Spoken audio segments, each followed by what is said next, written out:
अस्सलाम वालेकुम। Hello everyone, मेरी आवाज आ रही है? You're वालेकुम audible, सलाम sir. वालेकुम। जी स्टार्ट करें। Hello.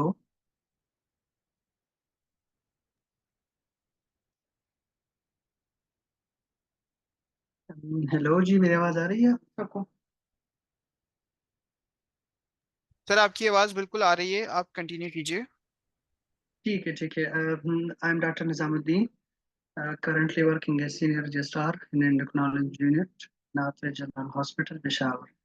So we are here today about a very important topic of diabetic emergencies, hyperosmolar emergencies of diabetic ketoacidosis and hyperosmolar non-ketotic coma.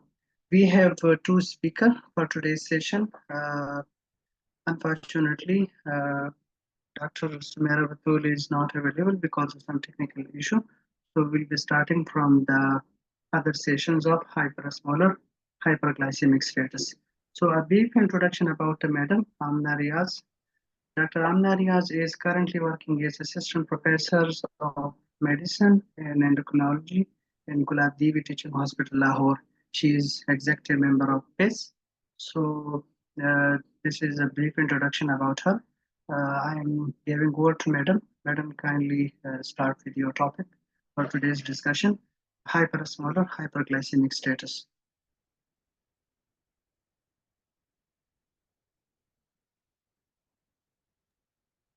Can you hear me now? Yes, ma'am, you're audible. And Madam, kindly your allow answer. my video and screen sharing.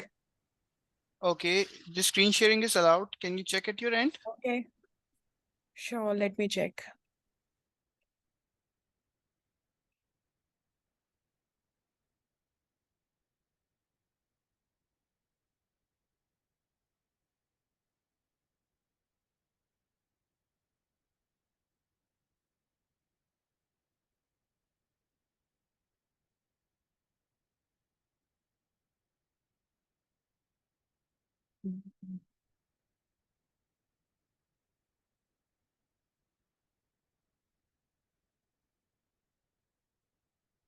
So I need a little bit help with sharing the screen.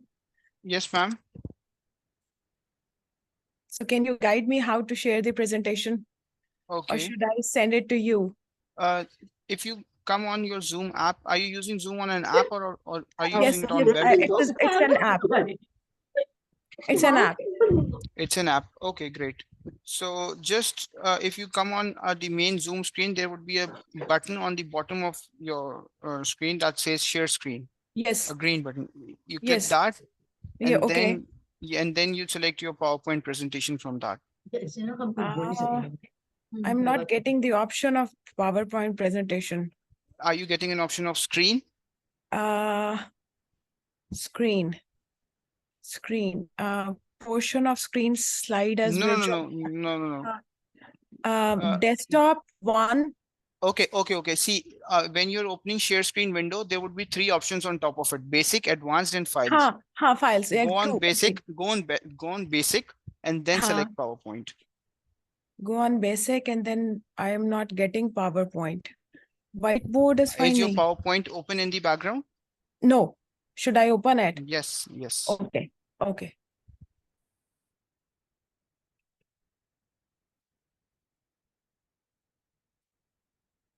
Okay, now it's open.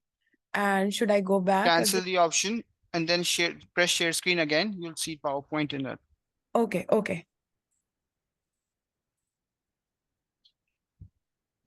Okay, got it.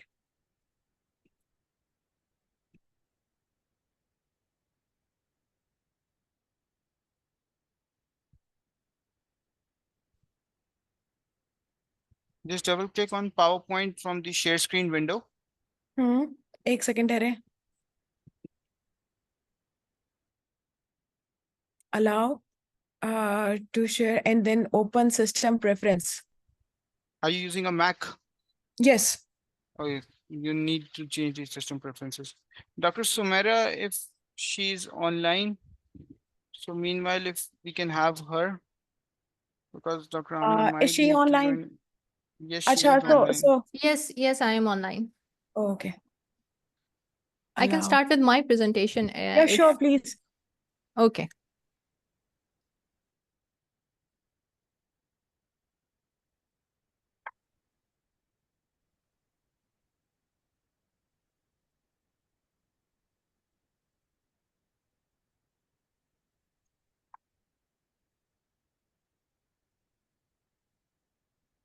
Ma'am, have you shared your presentation, Dr. Sumera?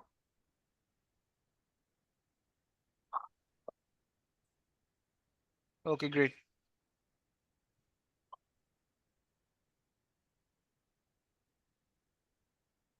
So should I start? Yes, madam. Yes, madam. Sorry for the technical issue. Madam, you can start your presentation.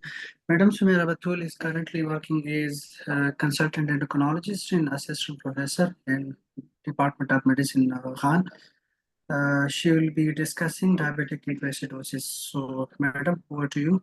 Kindly start your presentation. Right. Thank you for the kind introduction. So can you hear my voice clearly? Yes, madam. We can hear you. Okay, great. So I'm going to discuss about diabetic ketoacidosis. These are the objectives of my presentation. So the first question is, what is diabetic ketoacidosis? Before 1920, diabetes was considered as a death sentence, and once diagnosed, the illness moved quickly. Both type 1 and type 2 diabetes, they were considered as a deadly disease because of the limited treatment options available at that time.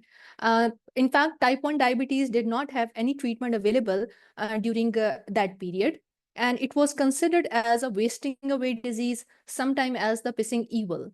And the only treatment option available was the starvation diet.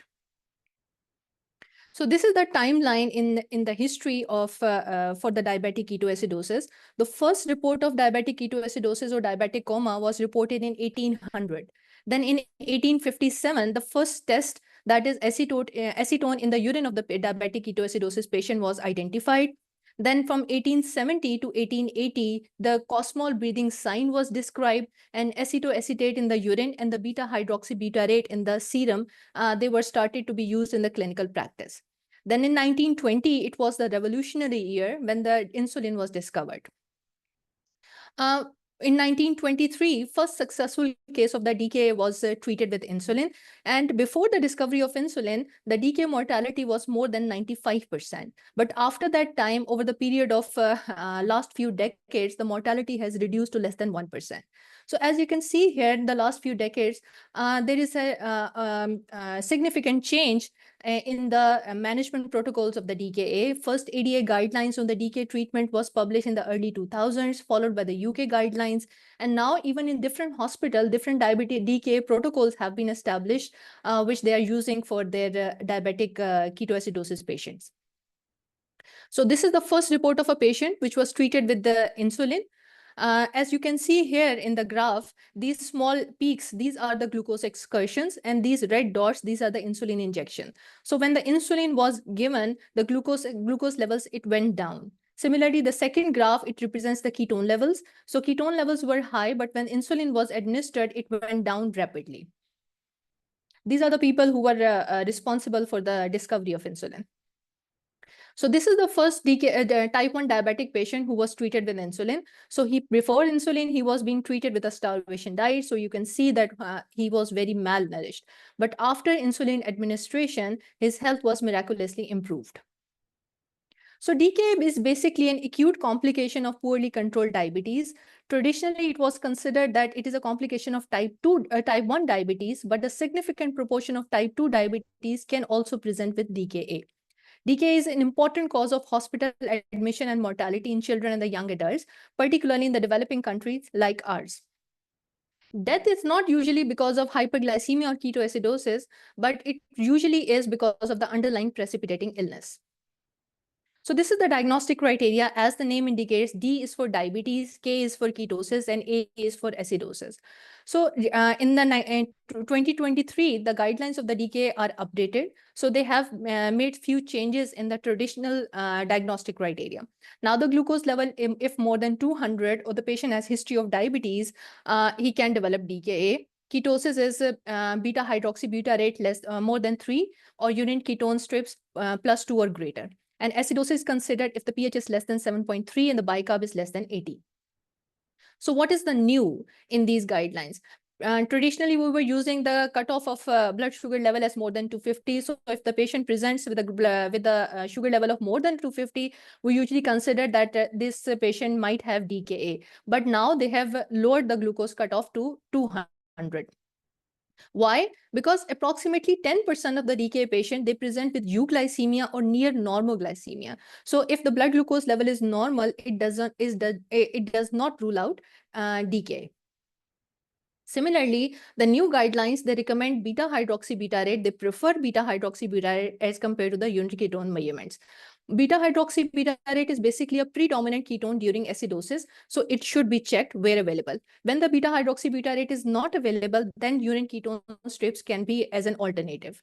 The problem with the urine ketone is we check acetoacetate in the urine, and the acetoacetate, it takes a longer time to clear out in the body as compared to the DK resolution. Sometimes when the DK is resolved, the urine acetoacetate level, it paradoxically increases. So it confuses the clinician. For example, if the patient is presented with DKA, patient clinical condition improves, patient's acidosis is improved, blood sugar level has improved, but the ketones are still positive in the urine. So clinician might get confused that DK has not yet resolved because of the presence of the ketones. Another change is in the guideline is they do not recommend the anion gap as a part of the diagnostic criteria, which was the previous part of the ADA.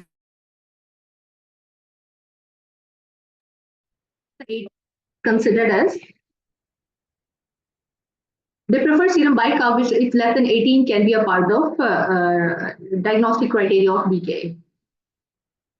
So different on the basis of different parameters, we can define the DKA as mild, moderate, and severe. Again, blood glucose is not considered to be as a part of the mild, moderate, or DKA classification, because even with the normal blood glucose level, patient has severe DKA. Ketones are important. If the beta hydroxybutyrate is between 3 to 6, it is considered to have a mild or moderate DKA. If the level is more than 6, it is considered to have severe DKA. And similarly, in case of acidosis, if the pH is between 7.25 to 7.3 or bicarb is between 15 to 18, the DKA is mild. If pH is between 7 to 7.25 and bicarb is between 10 to 15, then the DKA is moderate. And if the pH is less than 7 and the bicarb is less than 10, then the DKA is severe. Based on the mental status, if the patient is drowsy or patient is comatose, then the patient is said to have moderate or severe DKA respectively. So why this classification is important? Because milder DKA, it can be managed in the daycare setting. While in moderate DKA, it can be managed in the ward setting, but the severe DKA, it should be managed in the intensive care setting. So the classification is important because the management that depends upon the presenting severity of the disease. So why people develop DKA? What is the pathophysiology? So as we all know, absolute insulin deficiency is the hallmark of developing type 1 diabetes, and it is also the main contributing factor of developing DKA. Absolute insulin deficiency, it will increase the gluconeogenesis and glycogenolysis in the liver. Similarly, in the absence of the insulin, peripheral utilization of the glucose is decreased by the muscles. So all these factors, they contribute to hyperglycemia. Hyperglycemia will cause the osmotic diuresis, and osmotic diuresis in turn will lead to electrolyte abnormalities and dehydration. Similarly, because of the insulin deficiency and increase in counter-regulatory hormones like glucagon, corticosteroids, and growth hormone, hormone-sensitive lipase, it is upregulated in the liver. It will cause the degradation of the free fatty acid and generation of ketones. This will contribute to acidosis. So hyperglycemia and lipolysis, these are the factors which are playing the central role in the generation of the metabolic decompensation. So there are multiple factors which can precipitate DKA in a type 1 diabetes. The first and the foremost is inadequate insulin treatment, non-compliance to the insulin treatment, and poorly controlled diabetes. Infections are the second most important cause. 30 to 40% of the DKA patients, they present because of the infections. Similarly, DKA can be the first presentation of the new onset diabetes. Certain acute illnesses like myocardial infarction, acute pancreatitis, or sepsis, or hypovolemia, shock, they can also precipitate DKA. The different drugs like steroids and the famous SGLT2 inhibitor, they can also contribute to the development of the diabetic ketoacidosis. So in short, any illness or the physiological stress, it can precipitate DKA. The most frequent causes are infections, especially the UTIs and the gastroenteritis. How the patient present. So DKA is an acute hyperglycemic emergency. It usually develops over the period of hour to days. And it is different from HHS because HHS is relatively chronic because it develops over the period of several days. In the initial presentation of the DKA, when the DKA is mild, the patient is usually alert. But as the severity increases, the patient can develop drowsiness or coma. The symptoms of hyperglycemia are there. Patient has polyuria, polydipsia, weight loss and dehydration. Nausea, vomiting and abdominal pain are very common. In fact, abdominal pain is a non-specific abdominal pain, and it has been reported in the literature that DK patient presented to the emergency department and they were misdiagnosed as having acute abdomen because of that pain. In fact, the pain was because of the DKA, and because after the management of the DKA, the pain resolved. Cosmal respiration is because of the metabolic acidosis. It is also present in the patients with DKA, especially in patients who have severe metabolic acidosis. Sometimes it's very difficult to differentiate between the diabetic ketoacidosis and HHS.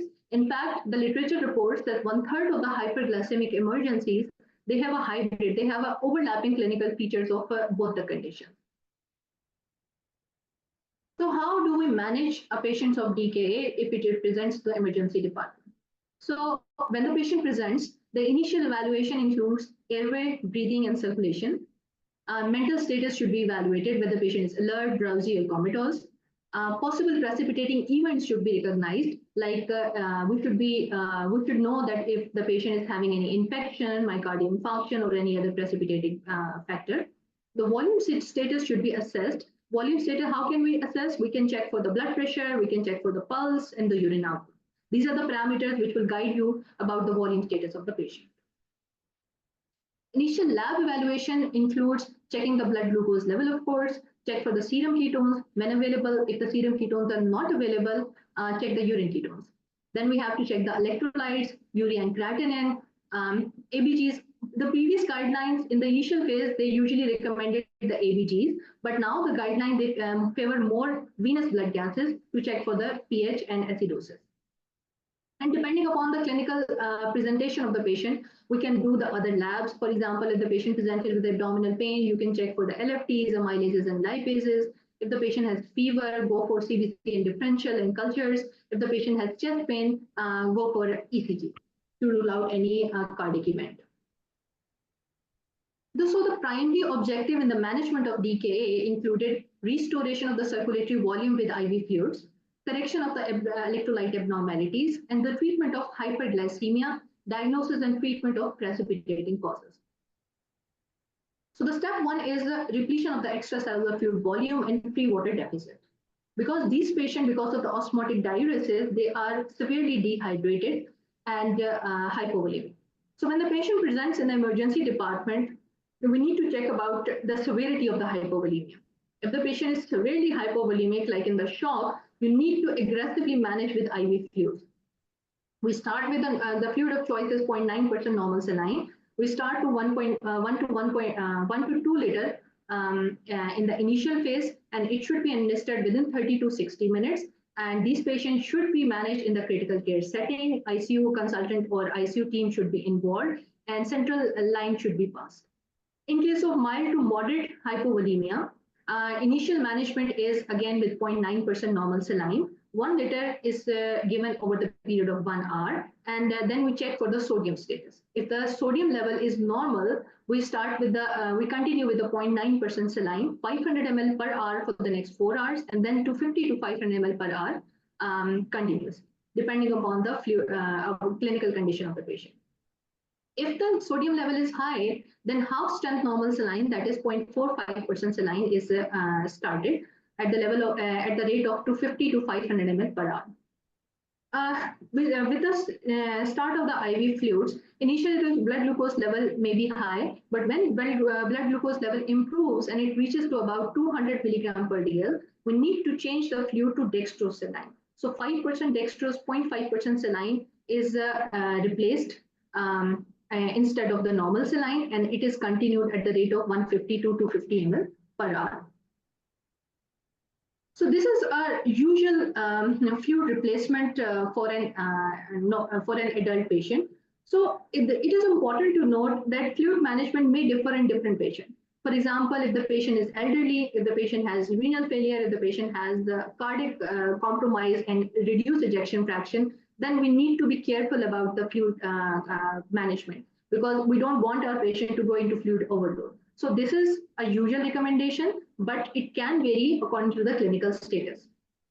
So usual recommendation is 1 liter over the first hours, then 500 ml per hour for the next 4 hours, and then 250 ml per hour for the next 8 hours. So after the fluid management, the next step is hypokalemia, correction of hypokalemia.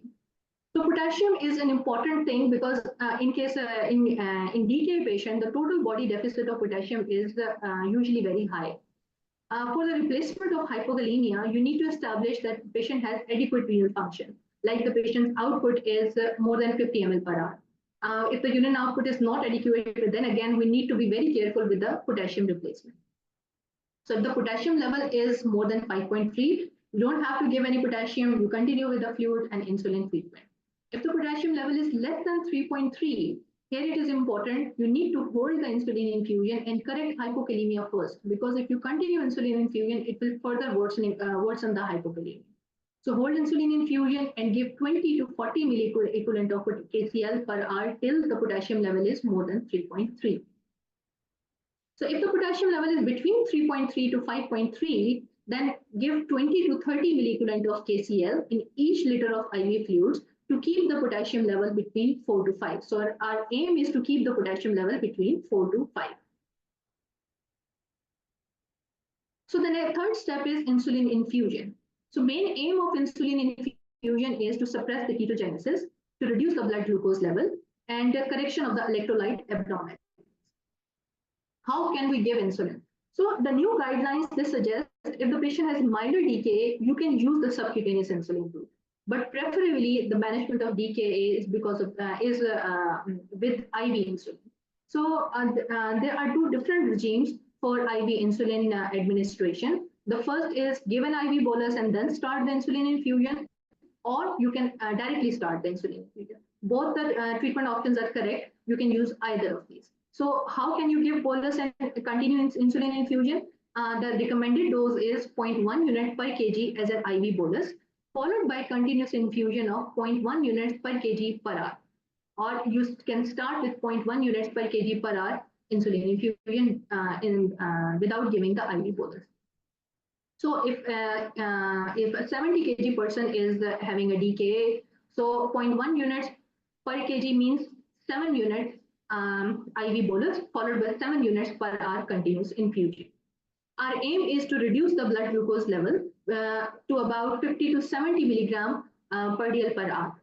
If the glucose level is not falling with the insulin infusion, you can increase the insulin rate by 1 unit per hour. So after starting the insulin level, the glucose level will improve. When the glucose level reaches 200, reduce the insulin infusion to half. Like we started with 0.1 units per kg, so reduce it to 0.05 per kg units per kg per hour, and change the fluid from normal saline to dextrosaline. Again, we aim to keep the blood glucose level between 150 to 200 till the decay is resolved. This is the usual insulin regime which you can use as a reference. So in how the insulin infusion is made, 50 units of insulin in 50 ml of normal saline. This is a very common and very easy way of administrating insulin. So this means 1 unit is in 1 ml. So you can, if you want to give 7 units per hour, so you will give 7 ml per hour. Next step is bicarb and phosphate administration. So bicarb replacement is not usually is not recommended during the management of the DKA. Although it's very tempting that patient has severe metabolic acidosis, you administer the bicarb to correct it. But bicarb levels will automatically improve if the DKA is when the DKA is resolving. So if the pH is more than 7, there is no need to give bicarb. But if the pH is less than 7 and the bicarb is less than 5, you may consider replacing the bicarb with the sodium bicarb infusion. Another thing is phosphate. The phosphate replacement is not usually recommended, but if the serum phosphate level is less than 1, you may consider replacing the potassium phosphate 30 to 40 millimole over the period of 24 hours. So all these steps, they are being administered at the same time. It's not like you start with fluids and then go for insulin and then potassium. These are the steps which are happening at the same time. During these management steps, we need to monitor vital signs like pulse, blood pressure, oxygen saturation, capillary blood glucose, ketones, urine output and fluid intake every 1 hour. So you need to document all these things in the file, and then these things need to be checked 1 hourly. Electrolytes, blood urea nitrogen, creatinine, and the venous pH, they are checked every 2 to 4 hours. So the aim is the DKA should resolve within 24 hours. If it is not resolving in the 24 hours, you need to check what is wrong. So criteria of resolution is venous pH more than 7.3 or the bicarb is more than 18. Ketone levels in the blood should be less than 0.6. So these are the main resolution criteria. Blood glucose is not a part of the resolution of DKA. Ideally, the glucose level should be less than 200, but if the blood glucose level is slightly elevated and the rest of the criteria is met, we say that DKA is resolved. Now the patient presented with DKA. We started with the initial evaluation. We did the management. The patient has resolved. Patient is out of DKA. The DKA has resolved. The next step is switch from IV insulin to subcutaneous insulin. So ideal insulin regime for such patient is basal bolus insulin. That is basal insulin once daily and bolus insulin with each meal. This is called as the multiple daily doses of insulin. This provides a adequate 24-hour coverage, and this regime is also associated with better glycemic control and reduced chances of DKA in future. If the patient is unable to eat, it is preferred to continue the IV insulin infusion till the patient is stable and able to tolerate orally. Insulin infusion should be continued for 2 to 4 hours after administration of the subcutaneous insulin. Don't stop insulin infusion at the same time when you are subcutaneous insulin. So subcutaneous insulin दें and then 2 to 4 hours के बाद जो है वो IV insulin stop करना consider. So we can transition from IV to subcutaneous insulin with multiple regimes.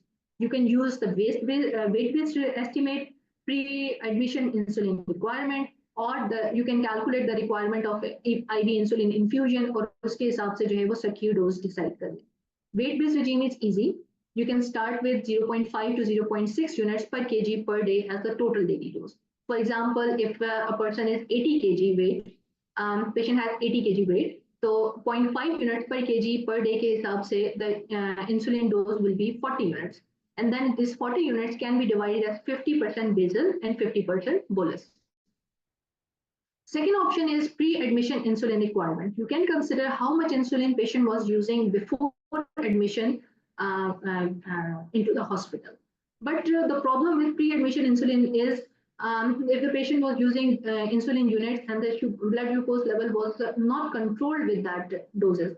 So जो doses उसको चल रही थी अगर उसके ऊपर sugar control पहले भी नहीं थी तो वो अभी भी control नहीं होगी. तो आपको जो है ना you need to make adjustment to like अगर वो पहले control नहीं थी तो you need to increase the insulin doses to compensate and correct hyperglycemia.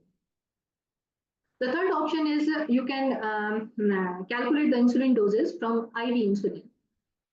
So we commonly do is we calculate the insulin doses in the last 6 hours and then extrapolate it for 24-hour insulin requirement. इसके साथ भी problem ये है कि usually the DK management during the DK management Dextrose is also given to the patient. So अगर dextrose चल रहा है और इसके साथ insulin infusion चल रही है, then obviously insulin requirement will be high to correct the hyperglycemia. So you may overestimate the doses of insulin. So you can consider either of the regime, but uske pros and cons, you need to keep that in mind. So when you are considering to discharge the patient from hospital, you need to offer appropriate education. Focus on the current event and overall glycemic control. Patients should be provided with a structured education, which involves problem solving. Sick day rules should be advised to the patient. A very common scenario is if the patient develops gastroenteritis or any food poisoning, they are not taking orally because of the vomiting and gastric issues. They skip the insulin doses and then land with the DK. We need to tell them that if the patient is not taking orally, they may skip the bolus doses, but they need to give and then they need to take the basal doses. Agar basal insulin lete rahenge, the patient will be prevented to develop the DK. But if the basal and bolus both are omitted, then the DK chances are very high. We need to check their insulin injection techniques. We need to review the insulin doses. We need to teach them how to monitor the blood glucose level, and the ketone testing strips should be provided to the patient. There is another controversial, to somewhat controversial issue of using long-acting basal insulin with IV insulin therapy. So the problem is, the point is, if you're using the IV insulin, then what's the need for basal insulin? So if you are using the IV insulin, continue IV insulin, and you can continue basal insulin, it will reduce the insulin requirement. Sometimes ऐसा होता है, it's a very common scenario in hospital setting. The patient is receiving IV insulin therapy, then patient has to go for some investigation like ultrasound or any other thing. The insulin infusion is stopped, and the patient is doing that investigation for 3-4 hours. So interruption हो जाती है insulin infusion की. So basal insulin helps in that condition, that it is present in the system and it helps to prevent the rebound decay. So if you want to start the basal insulin, the dose is 0.1 to 0.3 units per kg once daily, and the IV insulin needs will be reduced. If the DK management is not appropriate, hypokalemia and hyperkalemia can develop. Patient can develop hypoglycemia. If the fluid administration is not correct, patient has received over replacement of IV fluids, the patient can develop cerebral edema. Venous thromboembolism chances are increased. Because of the severe dehydration and osmotic diuresis, patient can develop acute kidney injury or pulmonary edema. So euglycemic decay. This is a term which is used when the patient fulfills the criteria of ketosis and acidosis, but the serum blood glucose levels are normal or near normal. So this is seen in patients usually who are taking who has poor oral intake in pregnancy or who are using the SGLT2 inhibitors. This euglycemic decay is managed exactly the same way as the hyperglycemic decay, but because the blood glucose level at presentation is normal, so we skip the first part. So in the management of hyperglycemic decay, we started with the IV fluids, and when the blood glucose level was normal, we switched from normal saline to dextrosaline. In this case, the blood glucose level is already normal, so you need to start with the dextrosaline directly. And insulin doses are usually, start with the 0.1 units per kg per hour. And if the glucose level falls rapidly, you can reduce the insulin dose to 0.05 units per kg per hour to avoid hypoglycemia. So with this, I am ending my presentation. The take-home message is mortality of DK is reduced over the last few decades, but still significant number of patients are being admitted with this diagnosis. Prompt identification of the clinical signs and severity of DK is important in the early management and to reduce the risk of complications. DK can present with the normal blood sugar levels. So now we need to be very careful when we are seeing the patients in emergency. Bicarb replacement is not routinely recommended. Identification of the precipitating cause is important to avoid the recurrence of DK. Thank you.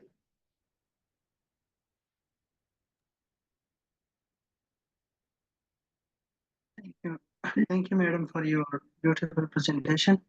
Very nicely presented the diagnosis, management, investigation, complication of DK. Thank you so much. So our next speaker is Dr. Amna Riaz. She is currently working as assistant professor in endocrinology unit in Guladevi Teaching Hospital, Lahore. She is executive member of Pakistan Endocrine Society. I would like to invite her for the management of hyperosmolar hyperglycemic states, its diagnosis and complication. We will be taking questions from the audience in the end. So, madam, uh, kindly share your screen and start with the presentation. Assalamualaikum. Can you hear me? Am I audible? Yes, ma'am. Okay. Yes, ma'am. You're audible. Okay. Thank you so much. Thank you so much for inviting me to give a presentation on hyperosmolar hyperglycemic state. And thank you so much, Dr. The previous presentation has been amazing, and she has very elaborately described everything regarding DKA, and also eased my job because she has explained a lot of things already. So just I have to add few things to that. जो हमारा जो hyperosmolar hyperglycemic state है, that is kind of a new name. Previously it was called as hyperosmolar hyperglycemic non-ketotic coma, or but that wasn't fitting in because the coma is only found in less than 20% of the patients. So hyperosmolar hypoglycemic state, why is it different from DKA? Because in DKA there is ketoacidosis, and there's acidotic breathing and ketones and acidosis. But in case of hyperosmolar hyperglycemic state, there is only hyperglycemia, and that is not just hyperglycemia, that is severe hyperglycemia, to such extent to cause hyperosmolality, and then causing dehydration. So it was first described in 1880 by von Friedrichs and Dreschfeld, because they described the patient with diabetes, and they had profound hyperglycemia and glycosuria, but they were not having any classical Cosmol breathing that we used to describe previously. Now it's kind of like we don't really use the term at the moment, or acetone in the urine, but as told earlier, we now use beta hydroxybutyrate testing. So the HHS has got higher mortality than that of DKA, about 10 times higher than that of DKA, and it can be a potential fatal complication, and typically presents in type 2 diabetes. However, can present in type 1 diabetes as well, but it's lesser in type 1 diabetes. So if we see at the epidemiology, so mostly it's in type 2 diabetes. The reason being, there is some element of insulin present in the body. There is not the absolute deficiency that can cause ketosis and acidosis. So there is some insulin, but on the base of insulin resistance and mild insulin or moderate insulin deficiency, there is high blood glucose, and there is no production of ketone, there is no acidosis. So there is not sufficient data on how much is the incidence of HHS, but it's about like 1% of all hospital admissions for diabetes related to HHS. They are mostly present in 5th to 6th decades, but since I got some data from studies from USA, but the same is prevalent in our society because childhood obesity is increasing a lot because of all the high carb diet and all the sodas and all the junk that our kids are having, and then there is obesity, and then we are seeing increased incidence of type 2 diabetes in children. So this can be first presentation with very, very high blood glucose level. And so this can present in pediatric population as well. So you have to keep the suspicion of HHS high when the blood sugars are very high. So in case of HHS, our criteria is like it has to be, blood sugar has to be more than 600. Like just Dr. Sumera told you that for the diagnosis of DKA, they have reduced the cutoff from 250 to 200. You keep a very high suspicion of DKA in anyone with the symptoms of acidosis and ketosis. Opposite is that of HHS. The blood sugars has to be very high. It has to be more than 300 with an osmolarity of more than 320. Sorry, it has to be more than 600. So what can cause this hyperosmolar and hyperglycemic state? Inadequate insulin treatment or non-compliance patient, कुछ insulin लगा रहा है, कुछ नहीं लगा रहा. Erratic eating है, mostly can be during Ramadan, during any wedding season, when people are taking a lot of sugary drinks, that can precipitate it. Any acute illness of any sort, infections, they are about 30 to 60% of the precipitating causes. It can be pneumonia, UTI, sepsis. Then there are cardiovascular incidences that can precipitate it because of the counter-regulatory hormones that are produced, or the discontinuation of the drugs during this period. MI, acute pancreatitis, that there can be acute pulmonary embolism, intestinal obstruction, peritoneal dialysis, mesenteric thrombosis, kidney failure, AKI, heat stroke, subdural hematoma, or severe burns. Previously undiagnosed diabetes mellitus hai, we usually see it. They don't know if they have got diabetes. There is some insulin, but they are eating erratically with the indiscrimination, eating everything, having sugary drinks, and that they can present with HHS. Then there are endocrine abnormalities that can increase the counter-regulatory hormones that can cause hyperglycemia, like acromegaly, thyrotoxicosis, Cushing syndromes. And then there are some drugs like steroids, beta blockers, high-dose thiazide, antipsychotics, TPN. They all can aggravate or precipitate the multiple factors and lead to hyperglycemic state. They may not be the individual factor, but they can be a contributing factor. So I know this is a very busy slide, very complex slide, but let me take you through it. So first of all, first deficit is there is inadequate insulin, but there is not absolute deficiency. There is insulin resistance or non-adherence to insulin therapy, and then there is some stress that can cause, that leads to increased insulin demands. So that will lead to relatively insulin deficiency. Jab there will be some insulin deficiency, but there is not enough. So जब तो glucose जाएगा muscles में, but still or fat cells में, but that won't be enough. So they would be like starved, but not in the state of ketosis. So वो lipolysis नहीं आएगा, ठीक है? So जब starvation आएगी cells में, so there will be increased release of catabolic hormones and like glucagon, epinephrine, cortisol.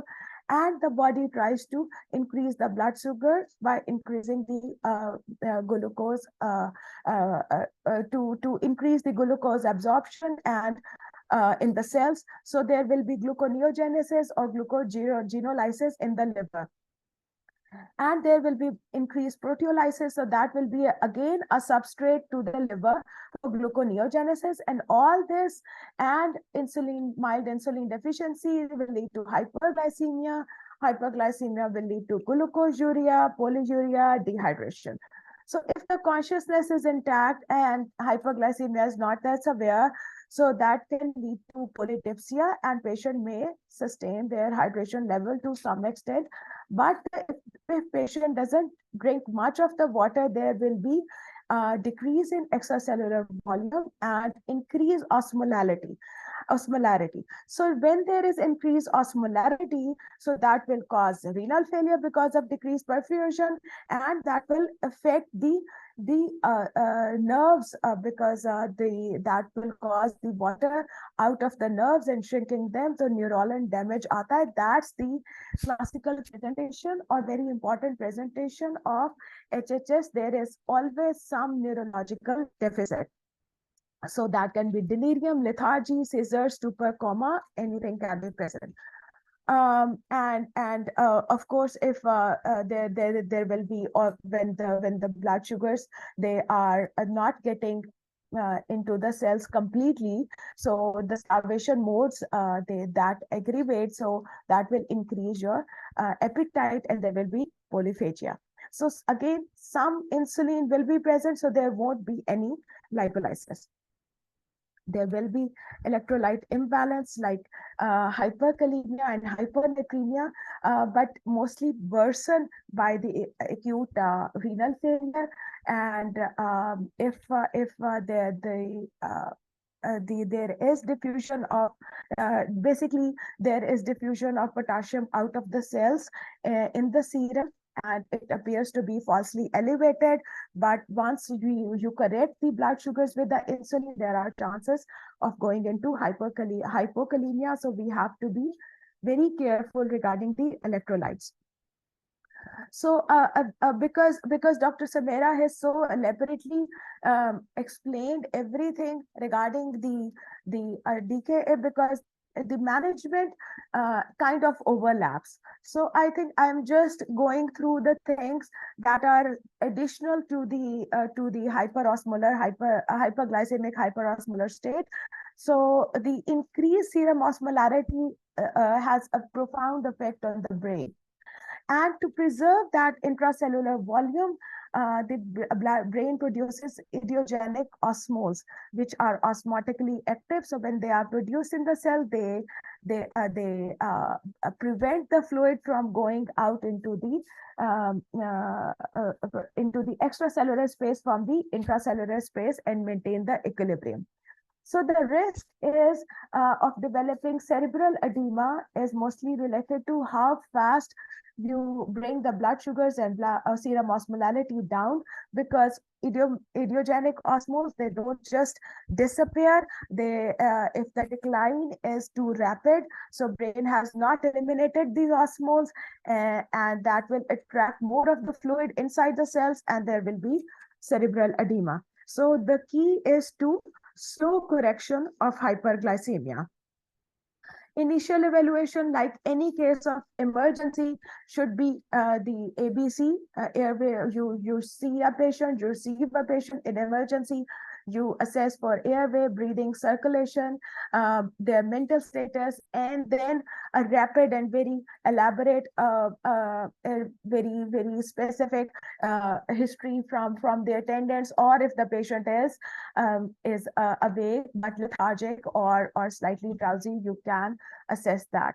The volume status and also the precipitating events, because you have to manage that along with that. Only giving fluids and insulin is not the task. We have to find the cause, and if there is infection, MI, we have to treat it accordingly. So the history taking, you should give particular attention to the insulin regimes, what he or she were taking, missed doses of oral hypoglycemic agents, overconsumption of carbohydrate-rich diet, simultaneous use of medication that can trigger hypoglycemia that we just discussed. Then there can be fever or malaise, there can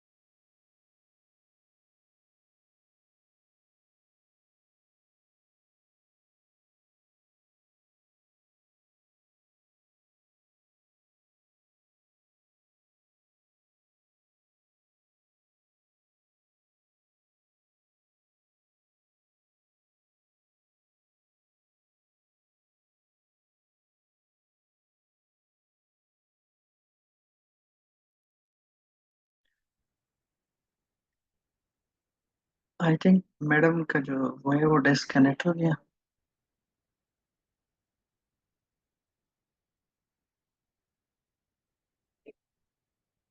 I Dr. Think madam Nizam, का. question and जी. answers from Dr. Smera Batul in the meantime.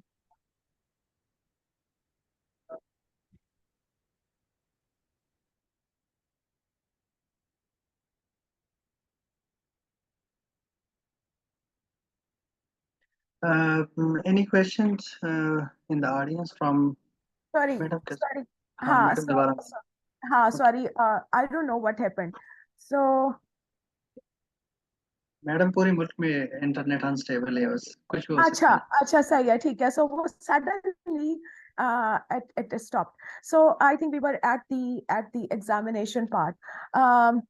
So it's important to assess completely. The journal appearance will be like it will be ill looking and ill appearing patient and altered mental status. Skin will be poor skin turgor and delayed capillary filling showing dehydration, but skin tinting would not be present because they are mostly type 2 diabetes, obese with insulin resistance. So you have to know that. Cardiovascular may one you have to look for the dehydration part, and secondly you have to assess for any cardiogenic shock and any signs of MI or any pulmonary embolism. CNS can be focal neurological deficit, lethargy with low Glasgow Coma Scale, or in severe cases, they can be comatose. Respiratory system, they can be normal or increased, or there can be signs of respiratory infection. Again, UTI, urinary tract infection. Of course, we can't say UTI on examination, so there will be decreased urine output if the patient is severely dehydrated. And along with that, there will be the signs of uncontrolled diabetes and insulin resistance, like acanthosis nigricans, oral thrush, vulvovaginitis, multiple pustular skin lesions. So that will tell you that how bad the blood sugars were. So, so laboratory evaluation is just like that of DKA. You have to send all the baseline electrolytes. And one thing I would like to add here, that we do not really opt for ABGs in case of HHS, because only if the bicarb is low, only then we go for ABGs. And current recommendations are that you avoid ABGs rather than go for VBGs, yani venous blood sampling, because that is less painful, less complication, and only 0.03 units different from the ABG. So the classical or standard definition of HHS is plasma blood glucose greater than 600, plasma effective osmolarity greater than 320 milliosmol per liter, and the absence of significant ketoacidosis. So yes, you send all the tests, plasma osmolality, serum beta hydroxybutyrate. If urine ketones are not available, of course, we don't have it available much in all the settings, but maybe in private settings. Again, ABGs or BBGs only if the serum bicarb is substantially reduced or hypoxia is suspected. ECG, additional testing can be of cultures of urine, sputum, blood, serum lipase, amylase to rule out pancreatitis. Chest radiograph may be performed, again, case-to-case basis.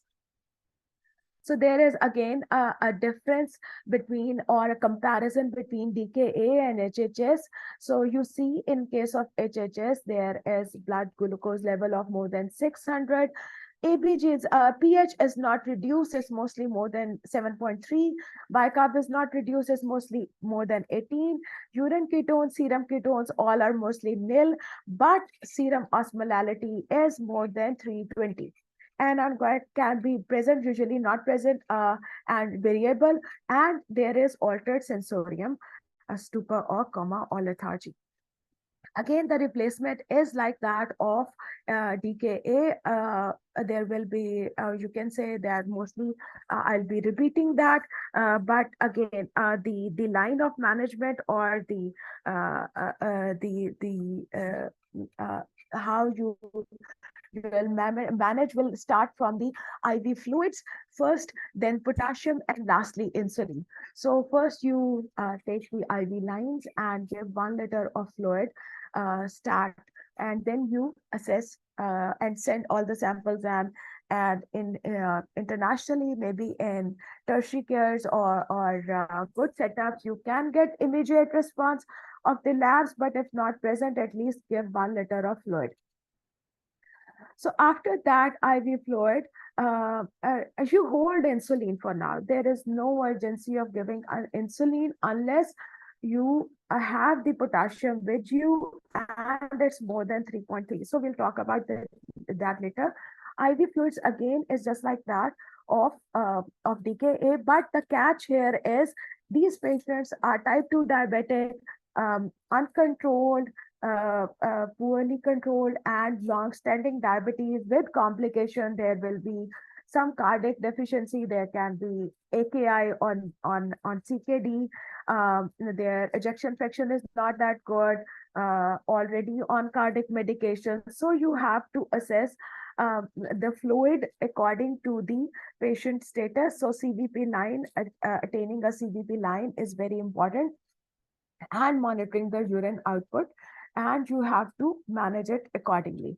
So after 1 liter of 0.9% normal saline, you assess the volume status. So if the patient is severely hypovolemic without shock, you administer 0.9% normal saline, 1 to 1.5 liters per hour at a rate based on the clinical assessment. If there is cardiogenic shock, of course, you have to give the pressors and avoid giving a lot of fluids. Otherwise, you are going to cause pulmonary edema. So now the case of mild hypovolemia after the initial fluid.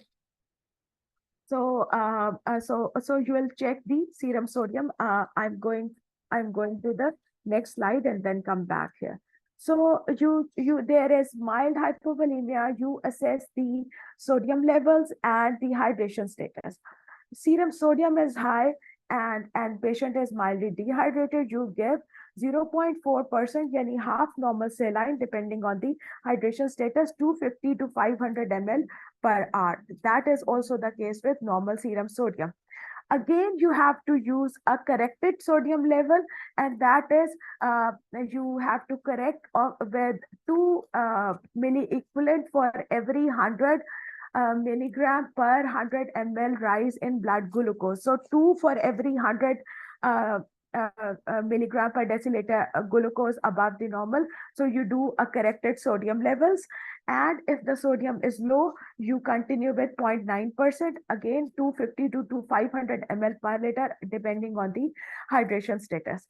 So in case of DKA, it was like 250 when you switch to 200 to 250 when you switch to dextrose. But in case of HHS, it's the 300 milligram when you switch to 5% dextrose with 0.45, yani half normal saline, and the rate should be reduced to 150 to 250 ml per hour. That the reason behind it, we do not want to bring down osmolality very quickly, or it can cause cerebral edema.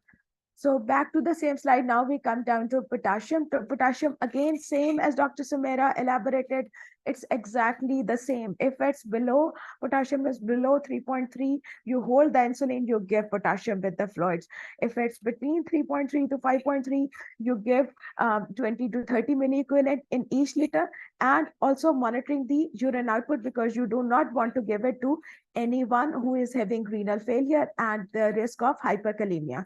And if it's more than 5.3, you do not give just potassium. You do not have to give any treatment for depotassium. Also, just give insulins and fluids. So now coming to insulin, again, same unit, 0.1 unit per kg bolus, and then infusion of 0.1 unit per kg per hour. And you monitor and check if the blood glucose do not fall by 50 to 70%, and that should be around what we are requiring. We do not want to bring down the sugars very abruptly, because that would be more deleterious for the patient. And once the blood glucose reaches 300, you reduce the dose to 0.2 to 0.5 units and keep the blood glucose in the case of HHS between 250 to 300. So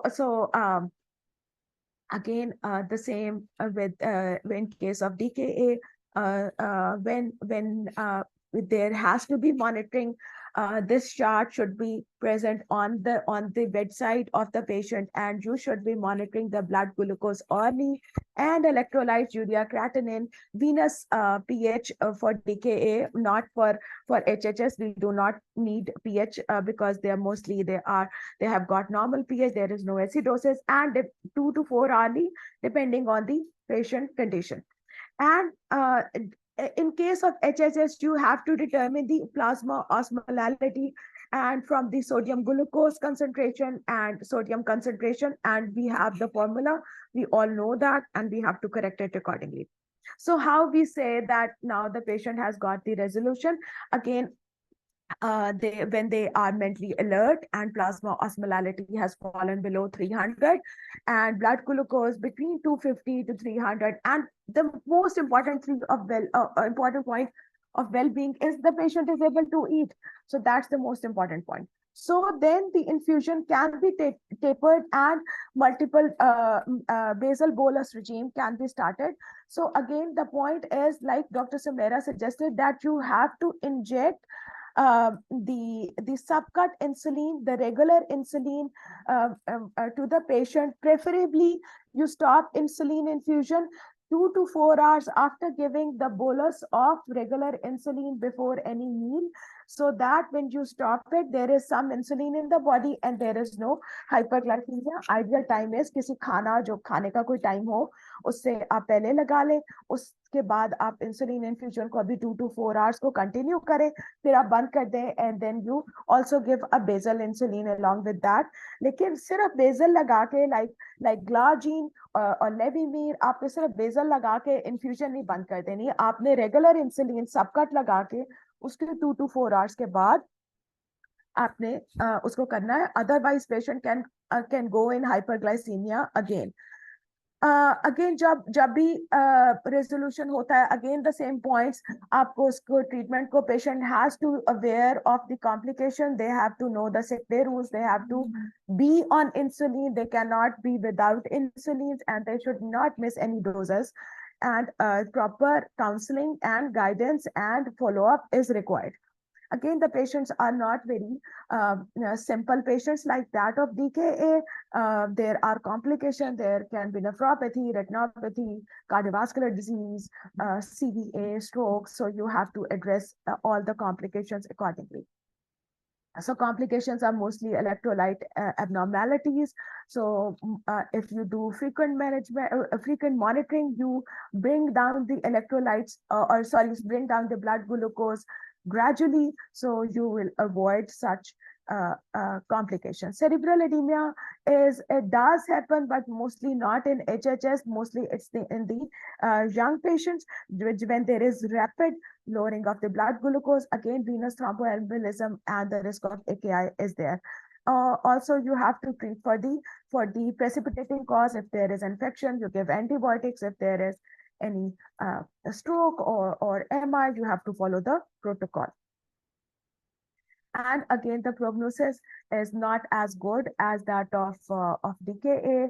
Elderly patient, it can be fatal, and it's 10 times more than that of DKA. About 20% mortality is there. So thank you, and with that, I stop my presentation here, and if there are any questions. Thank you so much, madam, for your beautiful presentation, elaborately presenting from precipitating factors to the symptomatology, investigation, then management. Very beautiful. I would call the audience to they have any question regarding the management of DK or HHS. So, any questions? You can ask now.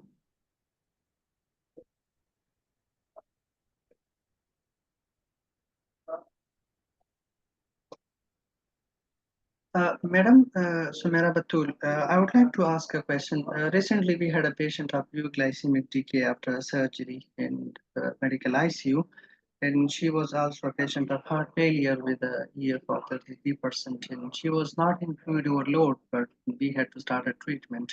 So I would like to know what is the cutoff line for starting the IV fluids. We passed the arterial line, along with it, we were monitoring the pressures as well as for the signs and symptoms of fluid overload. But most of the time, we are afraid of overloading the patient. So, is there any cutoff line from where we can start and then we can monitor it accordingly? So there is no cutoff. कोई exact cut of तो नहीं है, लेकिन आपको नहीं, this is very difficult situation कि जहां आपको बैलेंस करके रखना है कि आपको फ्लूइड रिप्लेस भी करने हैं और पेशेंट को जो है वो ओवरलोड में भी नहीं जाना चाहिए. द क्लिनिकल सिनेरियो के examination of the patient, CVP line can help, or you can frequently monitor the, you can frequently check the chest examination, chest देख सकते हैं कोई ट्रैप्स तो नहीं आ रहे हैं, और blood pressure, pulse. So clinical setting में ही आपको जज करना पड़ता है. There is no exact cut off point. Thank you. So there is one question. मैंने खुद ही से question निकाल लिया. There was one question for me that they elaborate the role of anion gap. There is usually no anion gap in HHS, and you don't have to check that because there is no acidosis, there is no ketosis, so there is no anion gap there. And the fluid type is initially 0.9% normal saline, and then you decide according to the sodium level. Again, you have to correct the sodium according to the blood glucose, and 2 milliequivalent for every 100 ml 100 milligram glucose above normal limit. So in Q&A box, there is a question: why does DKA cause abdominal pain? So abdominal pain, there are multiple factors. Exact cause to reported नहीं है literature में, but they have proposed different causes, like because of the hyperglycemia there is decreased gastric emptying, because of the volume depletion there is a risk of mesenteric ischemia. So ये सारे factors जो है वो abdominal pain cause कर सकते हैं. Next question is: how common is DKA with the use of SGLT2? जो literature में reported risk है, that is 0.1% in type 2 diabetes.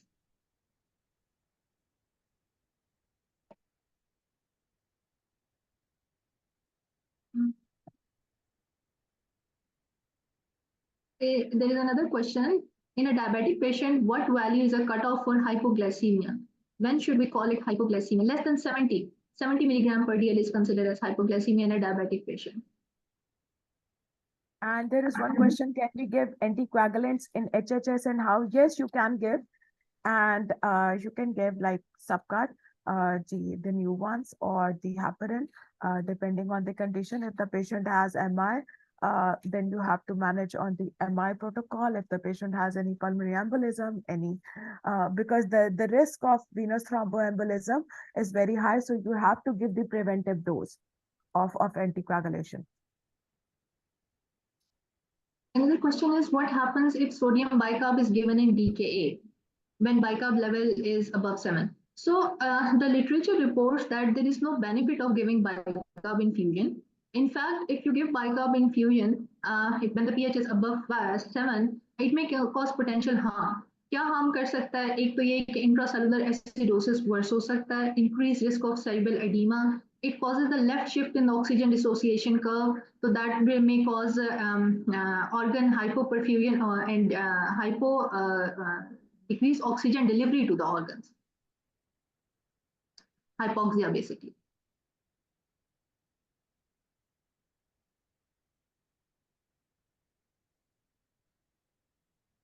एक और question है: most of the consultants don't give IV bolus insulin. So as I've explained, when we start the insulin infusion, you may start with the insulin infusion directly, or you may give an IV bolus and then start the insulin infusion. Both the approaches are correct. You can use either of them, but the most recommended one is start with the insulin infusion directly.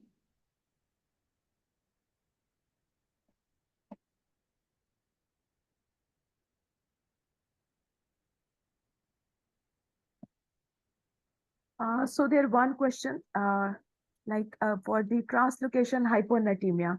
So basically, when there is any osmolar something like glucose or lipid that is very high in the blood, so that can appear as that can cause the translocation hyponatremia, and that basically it's pseudo hyponatremia, and the analysis needs a little bit of uh, correction, and then that can be corrected. So you always correct sodium with the glucose in case of HHS. Madam, एक और question है, can we give anticoagulant and agitation, how? Yes, I have said you can give, and you have to give the preventive dose of anticoagulation. Is there any difference in the management of DK in pregnant patient? A question here, Maria. अच्छा. So DK in pregnancy is a risky condition, like complication का risk जो है ना उसमें ज़्यादा होता है. The management in pregnancy is almost the same. There is no key difference.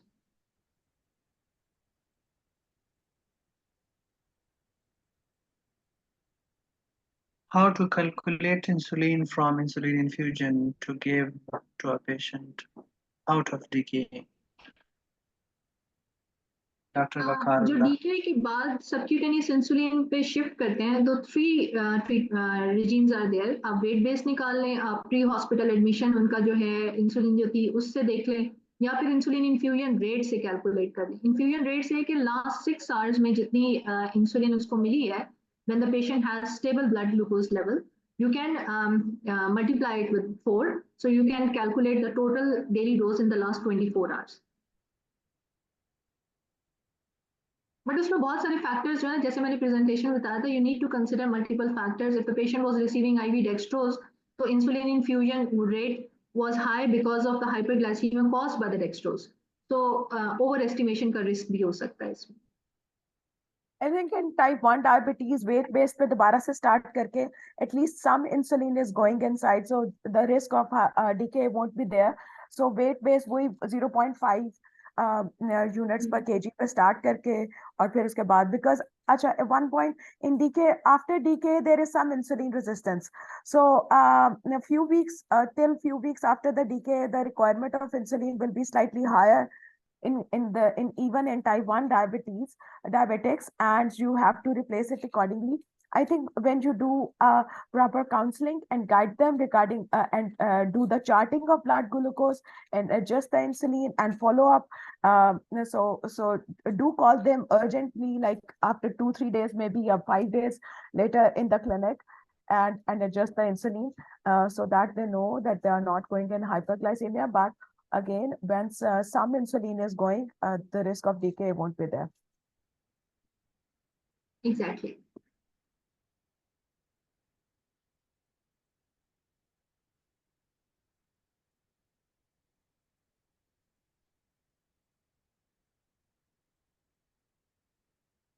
So is Dr. Aisha still around? Madam, we need some input from you, feedback from you. How did we do it today? Is she around?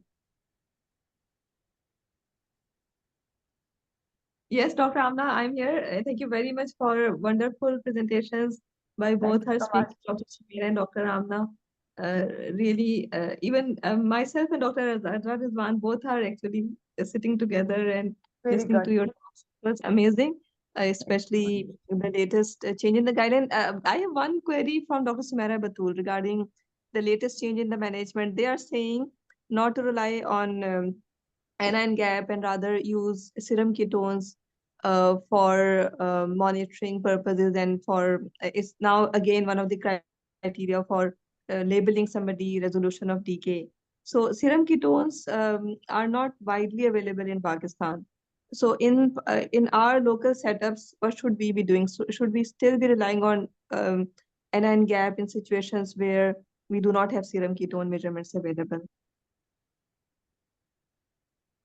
तो ma'am उसमें ना उन्होंने कहा है कि use pH and bicarb rather than an anion gap. So ketones के साथ problem है because in our hospital we don't have beta hydroxybutyrate serum ketones available नहीं है. We use the urine ketones, but the urine ketones they take a longer time to clear out than the DK. DK resolve हो जाता है लेकिन urine ketones positive रहते हैं. So ketones के ऊपर rely करना is जो है थोड़ा सा मुश्किल हो जाता है. But pH and bicarb they are more reliable markers.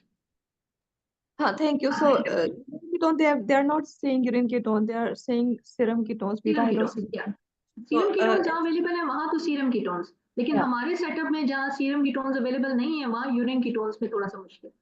And especially in Western countries, they have those ketone meters, which are bedside meters available. That becomes very easy. So that is why they were saying that measure serum ketones hourly, because they have that beta hydroxy ketone meters available to their use.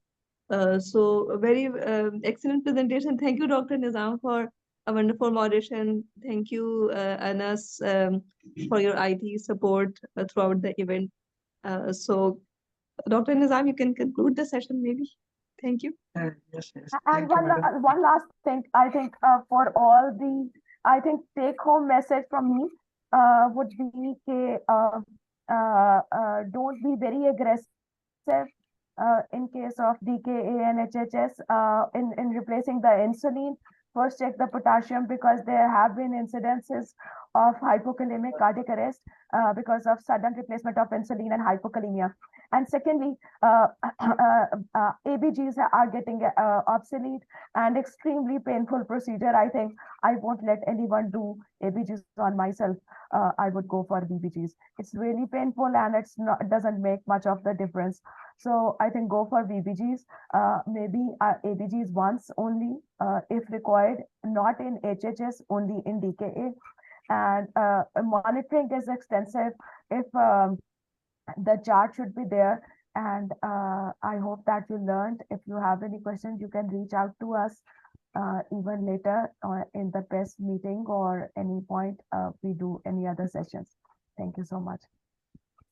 Thank you, madam, for your kind comments in the end. Thank you, Madam Sumera Batulins, Madam Amnarias. Thank you for your kind and beautiful presentation. And with this, we will conclude our session. And thank you for listening to us. Allah Hafiz. See you all. Thank you so much. Thank you. Allah Hafiz.